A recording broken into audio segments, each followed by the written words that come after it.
Ito ang mainit na balita at trending ngayon sa mundo ng social media. Tara at pag-usapan natin sina Teves, Bucor Chief Katapang at Senator Tulfo kung saan may umamin sa kabalbalan ng kanilang ahensya. Ayon sa data and statistics ng World Least Corrupt Countries, ang Pilipinas ay pang 116 sa listahan ng mga korap na bansa. Nangunguna ang bansang Denmark, Finland, New Zealand, Norway, Singapore sa wala o maliit lamang ang porsyento na may nagaganap na korupsyon sa kanilang bansa. Kaya naman sa isang pagdinig sa Senado, hindi na napigilan kahit gaano pa itago ni NIA Acting Administrator Eduardo Guillen na kumanta na may nagaganap na kabalbalan sa kanilang ahensya. Ito ay matapos direktahang tanungin ni Tulfo si Guillen kung meron bang katiwalian sa nasabing ahensya. Ayon kay Guillen, may lapses sa loob ng ahensya, pero agad itong binara ni Tulfo at sinabing magkaibang usapin ang lapses at korupsyon. Hinamon ni Tulfo si Guillen na aminin na mayroon talagang katiwalian para mabigyan nito ng solusyon at masampahan na ng kaso ang mga dapat mapanagot. Dagdag pa ni Tulfo, kasama siya sa pinaglalaban ni President Marcos na labanan ang katiwalian sa ating gobyerno. I'm not saying, dahil sabi mo, 2022 lang pumasok. Kaya nga, kasama ka dito sa aming misyon na ayusin itong problema na matagal na talamak na problema ng korupsyon sa NIA. Dahil na kayo, dati kayong mayor. So maybe you want to change lahat ng mga bulok na sistema ang nagaganap ngayon. Maybe you're the key. Di ba? And let's help each other out para matapos to. Kasi, and you agree may korupsyon sa NIA. You agree. I think sabi po nila lahat daw po yata ng kahit abroad po, lahat po yata daw ng organisasyon meron pong certain corruption. No, wag niyo po isama ibang organisasyon. Wag niyo po isama. Nananahimik po ibang organisasyon. I'm just talking about NIA. No, let's accept it.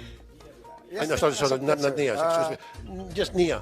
Yes, Wag niyo isama lahat. You agree na meron pong kasi the only time na you can solve a problem, corruption problem in your agency that you handle is to accept that there is corruption.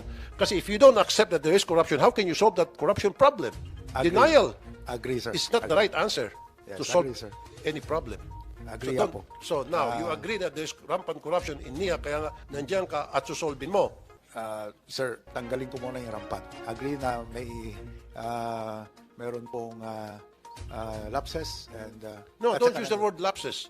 No, lapses is different from corruption. Lapses is napabayaan, hindi sinasadya, nagkamali, and I'm sorry is good enough. Pero pag sinabi ko corruption, dapat may makasuhan. That's apples and oranges. Lapses and corruptions are two different worlds. Sir, kaya nandito po Kasi tayo yung sa lapses, tayo, sir. sugarcoat mo yung corruption eh. Don't sugarcoat. Come on, how can you solve a problem if you don't accept that there's a problem? You're in denial, Mr. Guillen. No, And I understand. Pero dapat, kung talagang gusto mo masolve itong problema, aminin mo na may korupsyon at sama-sama tayong lahat, atakihin natin tong problema head-on para masolve yung problema. And then, kasuhan ang dapat mong kakasuhan. Heads must roll. Di ba? Yes, Mr. Chair. Naniniwala po ako nga there is always room for improvement. Kaya po, again, nakita nyo naman kanina. So, you admit that there's corruption, right? So, if there's corruption, we must solve it. So, you admit that there's corruption. Yes, po. Kaya po, inaayos po natin yung sistema para po Ganon. ma-flat lahat yung... Huwag yung lapses. Gagamitan mo ako ng salitang lapses, yung sugarcoat mo Medyo pa. ayaw Tapos kasi natin gagamitin pa makasakit. ibang organisasyon. Of course, may mga katiwalian sa gobyerno natin, left and right. Pero I was just asking about NIA. Ba't mo isama yung organisasyon? Ikaw yung tinatanong ko. So, merong korupsyon sa NIA, ina-admit mo na. At kaya nandiyan ka, susolvin mo at tutulong ka. You're not gonna be a part of the problem, but you're gonna be part of the solution. Yes, po. Okay. Tutulong po tayo. Yan ang magandang commitment. Then kung ganon, now we're talking. Kasi kung magpadili-dali ka at papasikot-sikot ka, then magbabanggaan tayo hanggang sa matapos ng hearing, hanggang sa kung kailan tayo makakarating. At least maganda, Mr. Chair, in-admit niya. Yung kasing gusto ko eh. Ayaw kasing palalabasin niya na walang problema, lapses lang. Unacceptable. It's unacceptable on my term. Kaso laban kay dating Congressman Teves, malapit na matapos ayon mismo kay SOJ Rimulya. Hinihintay na lamang ng DOJ na matapos na ang ginagawang evaluation ng mga prosecutor sa kaso ni Teves. Kaugnay nga ito sa pagpapatumba kay Governor Digamo. Ayon kay SOJ Rimulya, oras na matapos ng prosecution kung may sapat bang ebidensya para magsampa ng kaso laban kay Teves ay asahan na naaandar na ang kaso para sa pamilya Digamo at iba pang biktima na nadamay sa pagpapatumba kay Governor Digamo. Dagdag pa ni Remulla, oras na lumabas ang warrant of arrest para kay Teves ay obligado na rin ang member states ng United Nations na arestuhin si Teves. Ayon pa kay SOJ Remulla, hihingi din sila ng assistance sa Interpol para ma-corner na itong si Teves oras na lumabas na ang nasabing warrant. It looks like they're about to resolve it already. So hinihintay natin yung resolution para ma-file na yung Digamo cases against Teves. And once that is filed, then everything becomes faster now for the arm of the law. Sa long arm of the law. Kasi may duty of rendition na lahat ng member states ng United Nations na hulihin siya pag meron siya warrant of arrest. Tahimik naman ngayon ang kampo ni Teves. Simula nang siya ay patalsikin sa kamera, wala din itong post sa kanyang mga official social media account.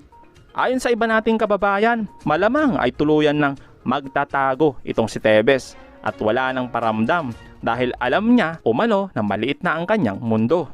Well, ayon naman kay Atty. Topacio, papalag pa din sila at ilalaban ang anumang karapatan ni Teves. Matapos nga ang ginawang offline linis sa Bilibid sa pangunguna ni General Katapang ay tumambad na naman ng iba't ibang uri ng mga baril at bala na kanilang na-recover. Ayon kay General Katapang, tumambad ang mga nasabing armas habang ginigaba nila ang mga kubol sa Bilibid. Inamin naman umano agad ito ng mga inmates na mismong tauhan ng Bucor ang nagbenta sa kanila, dahilan para makapasok ang mga baril at mga droga. Dagdag pa ng mga inmates, ang lahat ng ito ay sa panahon ng mga nakalipas na administrasyon.